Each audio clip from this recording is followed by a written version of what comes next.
40 दिन आदमी जमात में बुला कर ले जाते हैं, ईमान बोलने करा देते हैं, ईमान सुनने कराते हैं, ईमान करने कराते हैं, तो आदमी की हालत क्या होने लगती है, दीनी बन जाती है।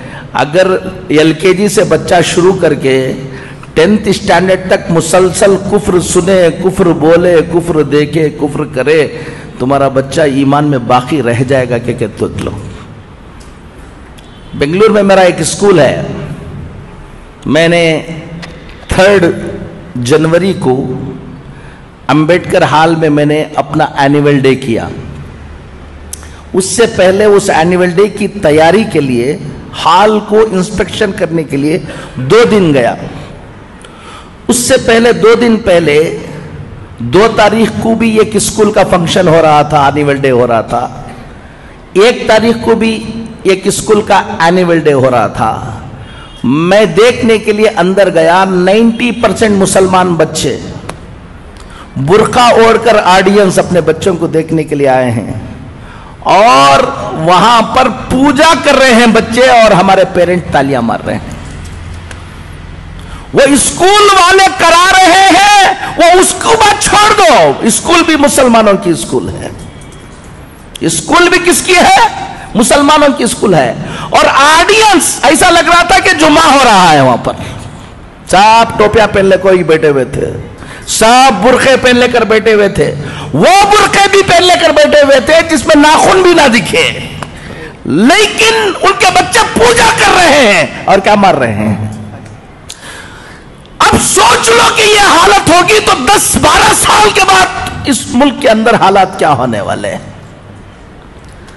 हम कह रहे हैं कि व्हाट्सएप पे डालते हैं फलां बच्ची क्या कर रही है, रजिस्टर्ड मैरिज हो जा रही, कुछ देखो।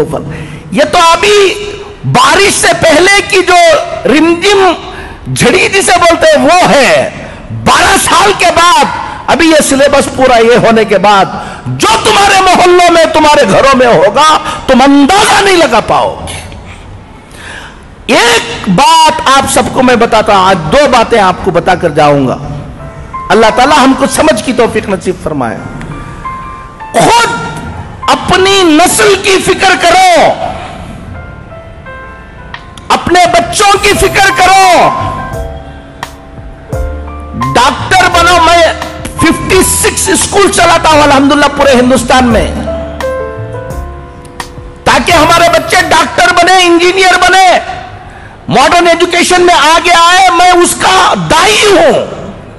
मैं कह रहा हूं आपको, सिर्फ डॉक्टर, सिर्फ इंजीनियर ये तुम्हारी फिक्र है तो याद रख लेना, डॉक्टर तो उन्हें बन जाएगा, ईमान में बाकी नहीं रहेगा, खून के आंसू रोना पड़ेगा। वो इंजीनियर तो बन जाएगा। एक बच्ची एक गैर मुस्लिम के पीछे भाग गई। वो लोग पूरे मिलकर मेरे पास आए और आकर कहने लगे कि मौलाना हम फला हैं, फला हैं। रो रहे थे, दुख से बिलबिला रहे थे। हमारी बच्ची गैर मुस्लिम के साथ शादी कर ले रही है, क्या करना, कोई हल बताइए आप। और मैंने कहा कि कौन सी स्कूल में पढ़ाया है तुमने? तो स्कूल बताया उन्होंने, वो स्कूल जहां कुफ्र ही कुफ्र है। अब वो जोश में आकर उनके बाप ने मुझसे कहा, हजरत मेरा बस चल जाए तो मेरी बच्ची को मैं कत्ल कर दूं। मैंने उससे कहा, तेरा बस चल नहीं रहा इसलिए कत्ल नहीं कर रहा, तेरा बस चला तो तुम उसको कत्ल कर देते हो बोल रहे हो। मैं एक बात बताऊं तुमको, मेरा बस चलता तो तुमको कत्ल कर देता था मैं। वो बच्ची की गलती नहीं है। अगर आज से 10 साल पहले, 12 साल पहले, 15 साल पहले अगर तुमको आकर मैं कहता उस स्कूल में, जिस स्कूल में जा रहे हो उसका जहन ये बनने वाला है, तुम ख्याल करो कि ऐसी स्कूल में दाखिला करो जहां उसका क्या रहे, ईमान बाकी रहे, तो तुम मौलाना को कहते कि मौलाना आप बैकवर्ड हैं। तुम बहुत फॉरवर्ड बन रहे थे ना, ले लो। आपको बता रहा हूं, दीनदार घरों के बच्चे ईमान में बाकी रहना। अलीगढ़ गया था मैं, حضرت مولانا حکیم کلیم صاحب دامت برکاتہم اللہ ان کی عمر کو دراز فرمائے، وہاں گیا، وہاں بیٹھا ہوا تھا، ایک صاحب آئے بڑے دیندار، کہا کہ حضرت آپ کو یہاں سے جانے کے وقت ایک آدھا گھنٹے کے لیے ہمارے گھر آنا ہے۔ کہا کیا بات ہے؟ ایک لڑکی غیر مسلم ہو گئی ہے،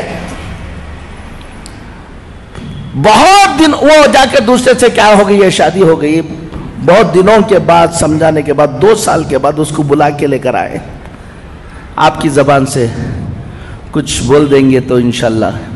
ہمارے گھر میں ہمیشہ اجتماع ہوتا ہے، سب ہوتا ہے، اس بچی کو بلا کے لے آئے۔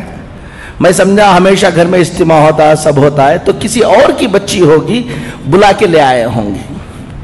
اب میں گیا، بچی سامنے بیٹھی ہوئی تھی اور بات کرنے کے لیے کہا، میں نے کہا کہ تم چھوڑ دو، میں بات کر لوں گا اس کو۔ اب اندر جانے کے بعد کہا کہ یہ کس کی بچی ہے؟ کہا کہ کسی اور کی بچی نہیں مولانا، یہ ہماری بچی ہے۔ ہر ہفتہ کیا ہوتا ہے؟ اجتماع ہوتا ہے، دیندار ہیں، سب کچھ ہیں، ان کی بچی نہیں۔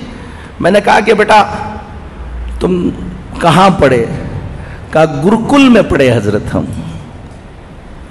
میں نے کہا کہ علی گڑھ میں تم کو اور کوئی اسکول نہیں ملی؟ گرکل میں پڑھایا۔ کتنے بچے تھے؟ پورا گرکل کفر سکھاتا ہے، اسی کام کے لیے بنایا گیا ہے۔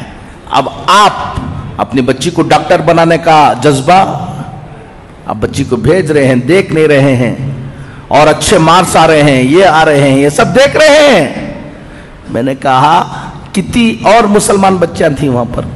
کہا کہ ہم لوگ ایک 6-7 بچیاں تھیں، کیا کیا پروگرام ہوتے تھے، کیا کیا، اب پورا بتایا۔ میں نے ان کو بلا کر بتایا، ہفتے میں 1 مرتبہ تم گھر میں بٹھا کر اس بچی کو اجتماع سنا رہے تھے، اور صبح کو اٹھے تو شام تک وہ کفر سنا رہے تھے۔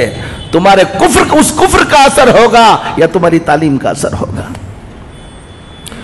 ایک بات ذمہ داروں کو کہتا ہوں، اپنے اپنے علاقے کے اندر ٹیوشن سینٹر شروع کرو، بچے اسکولوں کو جائیں، ٹیوشن کو آئیں، اور ٹیوشن کو آ کر جو ٹیوشن پڑھانے کے وقت جو کتابوں کے اندر کفر لکھا ہوا ہے، ٹیوشن بھی پڑھائیں اور کفر کو کلیریفائی بھی کرے ہمارے ٹیچرز۔ اس سے بچوں کے ایمان کی حفاظت ہوگی۔ دوسری، مکتب کے نظام کو کیا کرو؟ مضبوط کرو۔ پہلے واجب تھا تو اب فرض ہے۔ اگر کوئی گھمنڈ کر کے میرا بچہ میں فلان جگہ پڑھا لوں گا، فلان جگہ پڑھاؤں گا، مکتب کو نہیں بھیجے گا، 15-20 سال کے بعد خون کے آنسو رونے کے علاوہ کچھ نہیں رہے گا، یاد رکھ لینا۔ ایک بات تو سب سے اہم اس وقت یہ ہے کہ اپنے بچوں کے ایمان کی حفاظت کی فکریں کرو، محنتیں کرو، ٹائم کم ہے، سوچیں گے نہیں۔ اپنے اپنے سب لوگ الحمدللہ، ابھی اثر یہ ہے کہ ایک طرف یہ فتنہ ہے، لیکن مسلمانوں میں بھی بڑی بیداری ہے۔ ہم پورے ہندوستان میں جاتے ہیں، ہر مسلمان چاہتا ہے کہ کچھ نہ کچھ ہم دین کے لیے کریں۔ خاموشی کے ساتھ کام کرنے والوں کی ایک بڑی تعداد ابھی پیدا ہو گئی جو کیا کر رہے ہیں؟ کام کر رہے ہیں۔ آپ کو بھی، نوجوانوں کو کہتا ہوں، سب کو کہتا ہوں، اپنا وقت اور اپنا پیسہ، اپنی دولت، تھوڑا سا پیٹ پر پتھر باندھ لو، لیکن اپنی اس آنے والی نسل کی حفاظت کی محنت میں لگاؤ۔ ہمارے بچے جو بڑے بچے ہیں، نوجوان بچے ہیں، کالجوں میں پڑھ رہے ہیں، یہ کر رہے ہیں، ہر دن 1-2-2.5 گھنٹہ دو شام کا وقت کہ بچوں کو جمع کر کے ٹیوشن تم چلاؤ، چلا کر ان کو اچھا پڑھاؤ اور کفر شرک کی پہچان ان کو بناؤ۔ اگر تم 1-2 گھنٹے اپنے ان ملت کی حفاظت کے لیے نہیں دے سکتے تو کہیں چائے پی لے کر قوم کی حالت پر گفتگو کرنے کا تم کو کوئی حق نہیں ہے۔ تیار بیٹھو تباہی و بربادی کے لیے۔